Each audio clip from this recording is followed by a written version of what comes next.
Hello, hello les amis de la chaîne Animanimus Tarot, heureux de vous retrouver aujourd'hui, j'espère que vous allez tous très bien. On se retrouve avec la guidance sentimentale, relationnelle, amoureuse du mois de janvier 2024. Je vous rappelle que c'est un tirage général qui ne peut pas parler à tous de la même façon.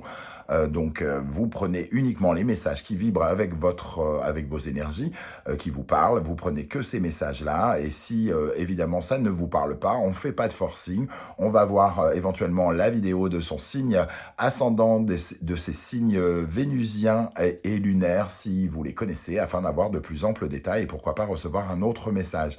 Je vous rappelle que dans la barre d'infos, vous trouverez mon adresse email si vous désirez des renseignements pour les tirages personnalisés. Vous trouverez également différents liens qui vous mèneront vers les guidances que j'ai effectuées pour votre signe.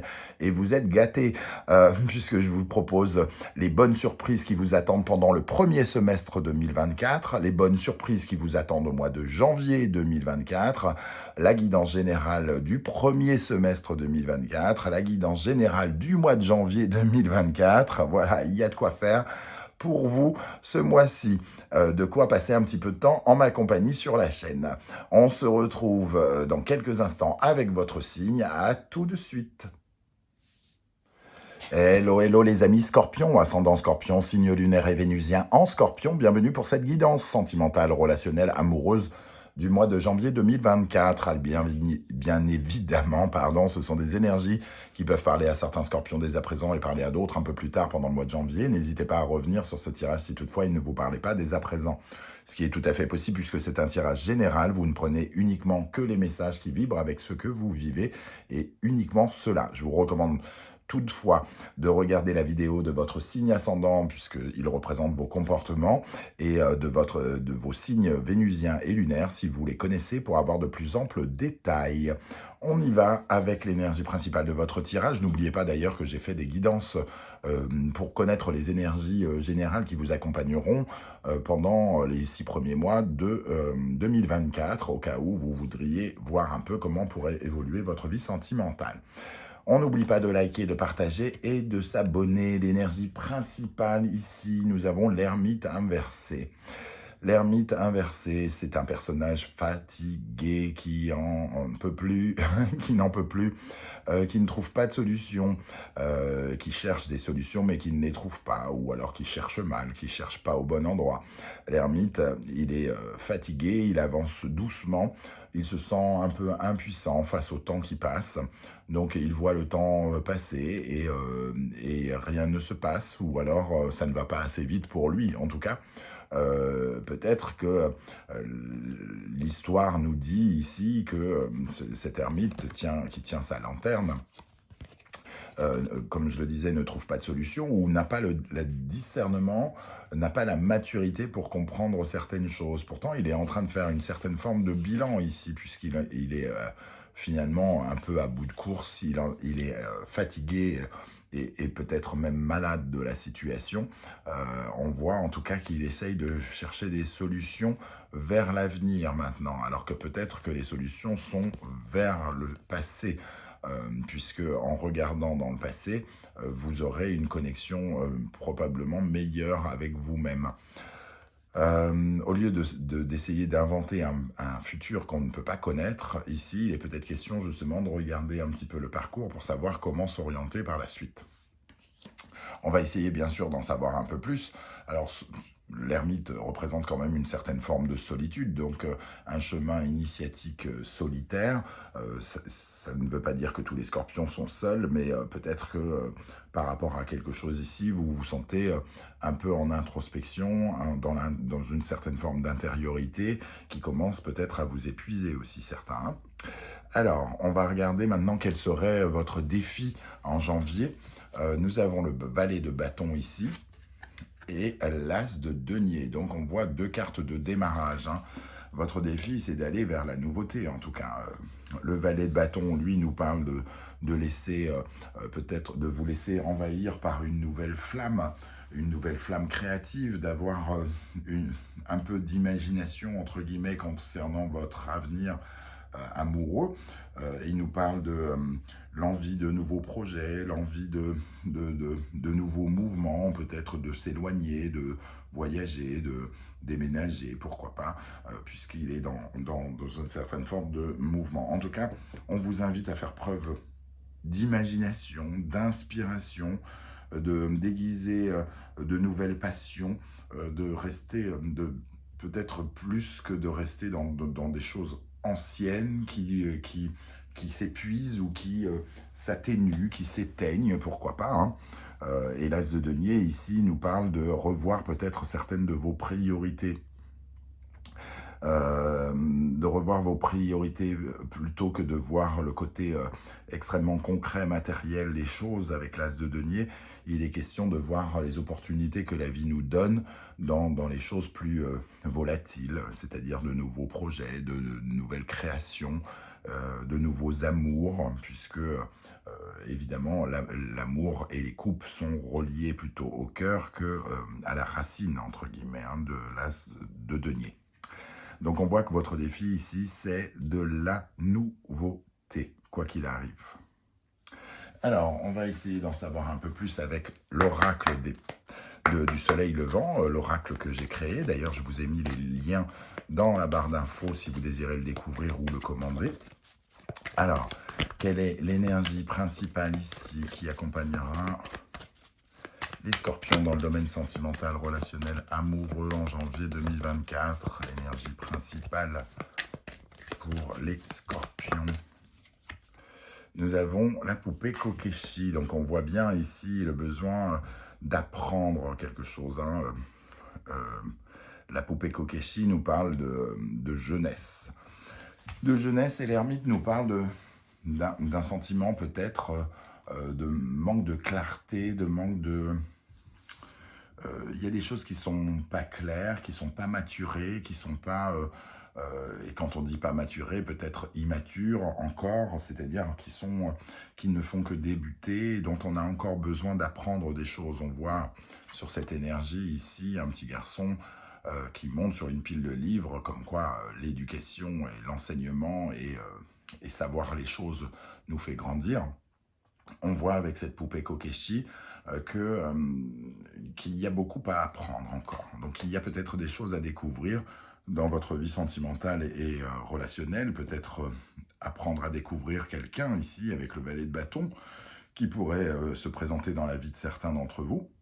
Et peut-être avoir envie de lui laisser une chance parce que finalement, même si l'As de denier peut parler de confiance en soi, etc., etc., c'est votre défi ici, hein, peut-être de faire davantage confiance en quelqu'un, en cette flamme que vous pouvez peut-être ressentir. Alors, qu'est-ce qu'on a ici pour les scorpions dans le domaine sentimental, relationnel, amoureux? Nous avons le mont Fuji. Donc le mont Fuji, c'est aussi pour certains de conclure quelque chose. On voit avec l'ermite que quelque chose arrive à son terme, sans doute parce que ça s'éteint, ça se fatigue, on se sent impuissant, on ne trouve pas d'issue de secours pour certains.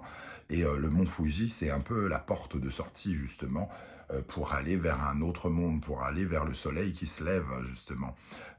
Le mont Fuji, c'est les dernières marches ici qui nous permettent d'avoir une expansion, donc d'avoir plus de maturité, hein, et de grandir. Donc on voit ici une volonté ici de grandir, d'utiliser ce qui s'est passé, d'utiliser votre parcours comme quelque chose qui vous permet d'évoluer. Et le fait ici que votre défi, c'est d'aller de l'avant, c'est aussi finalement peut-être de clôturer certaines histoires pour pouvoir vous lancer dans de nouvelles aventures ici, en prenant conscience de ce que vous avez appris sur votre parcours, sur votre route, hein, que vous n'arrivez pas à voir encore peut-être. Quelles sont les énergies qui vont vous aider, si elle veut bien se retourner? Nous avons Tempérance ici, le lion, le soleil, Balance et Vénus. Tempérance nous dit que les choses se font avec patience, que les choses ont lieu quand elles doivent arriver, hein. Ici, l'ermite est, comme je l'ai dit tout à l'heure, peut-être un peu impatient. Il y a une notion de temps qui semble long, et la tempérance nous parle de guérison. Il y a quelque chose à guérir dans l'union ici, dans l'image du bonheur, dans l'image de la famille, dans l'image de nos relations. Moi, ce que je sens, c'est que ici, il y a quelque chose il y a des leçons à tirer du parcours sentimental, relationnel et amoureux de ces derniers mois, de ces dernières années, et les leçons vont être tournées pour vous permettre de guérir l'image que vous avez du couple et de l'affirmation que vous pouvez avoir dans le couple aussi. Tempérance, c'est la guérison, hein. C'est le fait de revenir au calme et de créer du renouveau dans une certaine forme de rondeur, c'est-à-dire il y a quelque chose qui vient arrondir les angles avec tempérance, qui vient enlever de l'impatience et qui finalement vous offre beaucoup plus d'harmonie, de douceur. Et on sent avec la deuxième carte ici que ça nous parle du couple, que ça nous parle de l'amour, des relations. Donc il y a quelque chose qui est potentiellement en train de guérir à partir du moment où on apprend à lâcher quelque chose et à prendre en compte que notre attitude n'est pas toujours mature parce que notre regard ne veut pas forcément grandir ici. Ok, et qu'est-ce qui vous ralentit justement dans le domaine sentimental? L'as de bâton. Votre défi, c'est le valet de bâton, et ici, c'est l'as de bâton. Donc, il y a vraiment cette connexion qu'il faut apprendre à recréer de nouvelles choses, à aller vers de nouveaux mouvements, à aller vers une nouvelle flamme. Alors évidemment, pour les célibataires, c'est de lâcher le passé et l'histoire ancienne pour se lancer vers une nouvelle vie amoureuse. Et pour les couples, ça va nous parler plutôt de lâcher d'anciens projets, soit qui n'ont pas vu le jour, ou soit qui se sont un peu éteints au fur et à mesure pour en créer de nouveaux. Pardon. L'as de bâton, ça nous parle vraiment de manquer d'imagination, entre guillemets. C'est ça qui pourrait vous ralentir, de manquer d'imagination, de ne pas avoir envie de vous projeter dans de nouveaux projets. C'est ça qui vous ralentit. Et ici, nous avons Balance, Scorpion, Vénus, Pluton. On voit ici des menottes au poignet. Vous êtes attaché à quelque chose. Attaché à quelque chose qui vous nuit ou qui vous ralentit. Alors, on est attaché à un amour toxique, on est attaché à un amour ancien, mais pas forcément toxique. On est attaché à une personne par un lien invisible qui fait qu'on est soumis, dominé, et qu'on est, entre guillemets, à la merci de ce lien. Alors ici, on a des menottes, mais ce lien, c'est pas forcément un homme ou une femme, ça peut être une situation, un excès, une soif de je sais pas quoi, ça peut être un rapport à l'argent, ça peut être un rapport à des addictions qui vous empêchent d'avancer. Donc peut-être d'apprendre à vous détacher de cela relationnellement, de cette soumission ou domination que vous ressentez pour pouvoir justement guérir sur vos liens amoureux. Pour les scorpions célibataires, quelles sont les énergies qui ressortent? Le 7 de coupe et le roi de denier. Ici, le 7 de coupe nous parle un peu de la folie des grandeurs.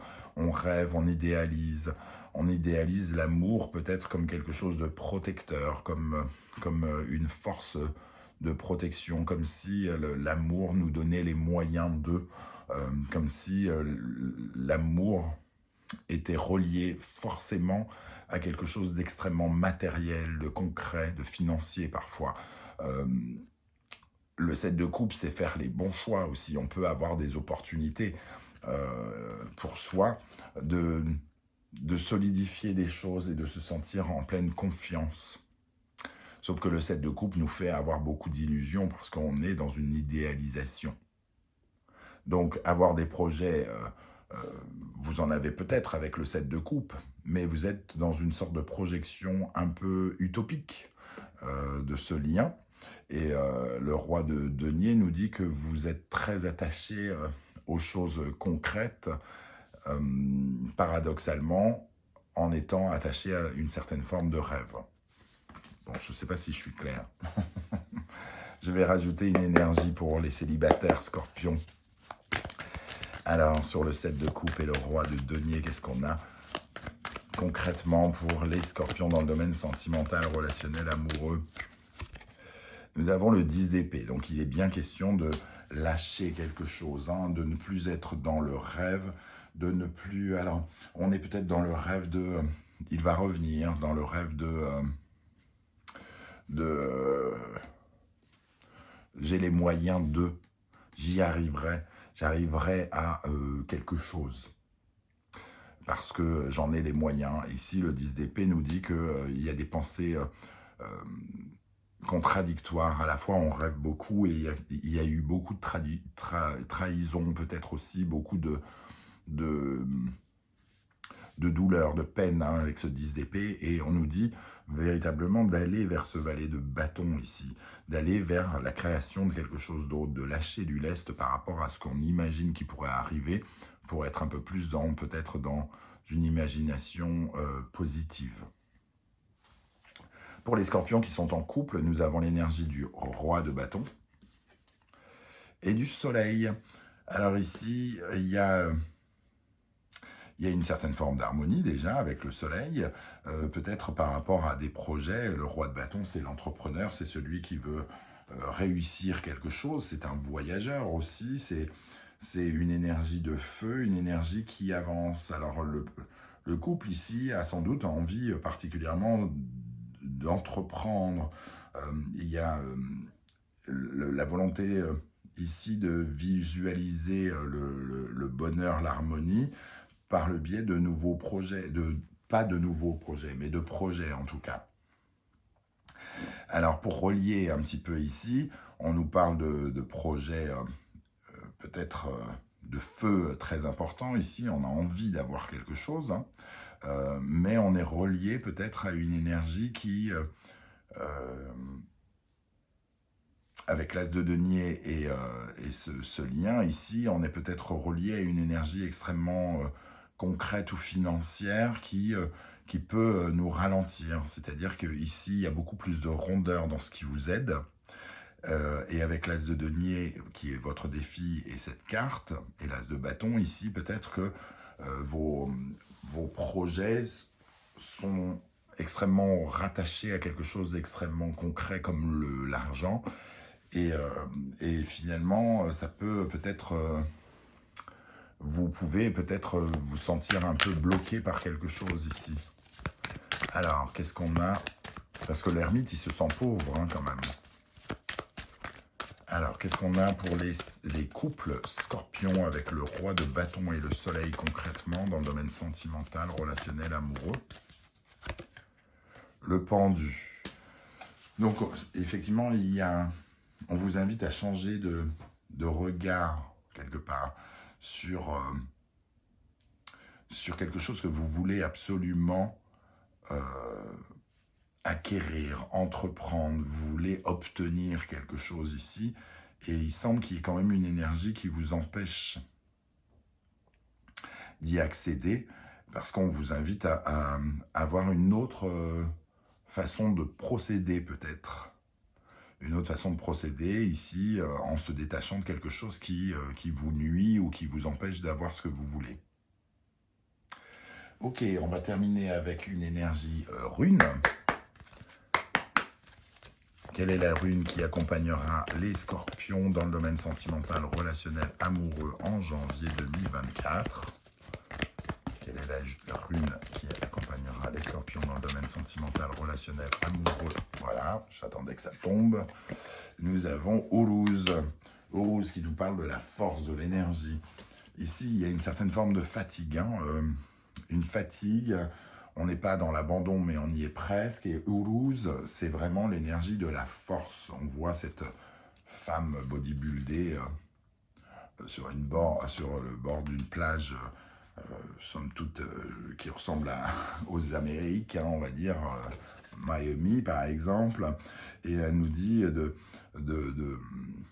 d'être dans la force du bœuf, puisque rouge c'est le bœuf, hein, c'est la force, et on nous parle ici de retrouver une énergie qu'on est en train de perdre par rapport à des combats qu'on est en train de mener, hein. Ici, pendant les moments difficiles, il est important de retrouver de la créativité, justement, de se de libérer son pouvoir, justement, pour obtenir, de trouver du courage, de la force pour aller de l'avant et de ne pas avoir peur du changement aussi, hein. Donc, ici, il y a une certaine forme de prudence, et ici, on vous dit de faire preuve de courage, donc d'aller chercher quelque chose qui, euh, qui justement ne vous semble peut-être pas prudent aujourd'hui, qui vous fait peut-être sortir de votre zone de confort. Vous avez l'impression d'être protégé aujourd'hui, d'ouvrir peut-être votre cœur à nouveau ici, plutôt que de vouloir réétablir quelque chose d'ancien. On nous parle vraiment d'aller vers la nouveauté, hein, très clairement. Je ne sais pas comment vous allez le ressentir, vous me direz en commentaire, hein. J'espère que vous serez nombreux à venir commenter et à me dire comment vous ressentez ce tirage, mais j'ai l'impression vraiment que ça nous parle d'aller vers la nouveauté. Si, bien sûr, vous ne voulez pas étaler votre vie sur YouTube, vous le savez, vous laissez un petit emoji, un petit coucou juste pour dire je ne suis pas virtuel, j'existe et je vous salue et j'aurai le plaisir de vous saluer à mon tour. Je tenais en tout cas à tous vous remercier pour vos likes, vos partages, vos demandes d'abonnement, vos commentaires qui ont enrichi cette chaîne pendant toute l'année 2023. Quand je dis enrichi, je ne parle pas d'argent, hein, parce que c'est pas ça qui fait remplir... qui remplit le frigo, clairement. Mais voilà, dans le partage, ça l'a beaucoup enrichi. Et je vous souhaite à tous et à toutes de très très belles fêtes de fin d'année et aussi de trouver votre voie pendant l'année 2024 et votre épanouissement. Je vous remercie de m'avoir écouté. On se retrouve très très bientôt avec une guidance professionnelle vie quotidienne. En attendant, prenez bien soin de vous les amis scorpions. Merci. Ciao ciao.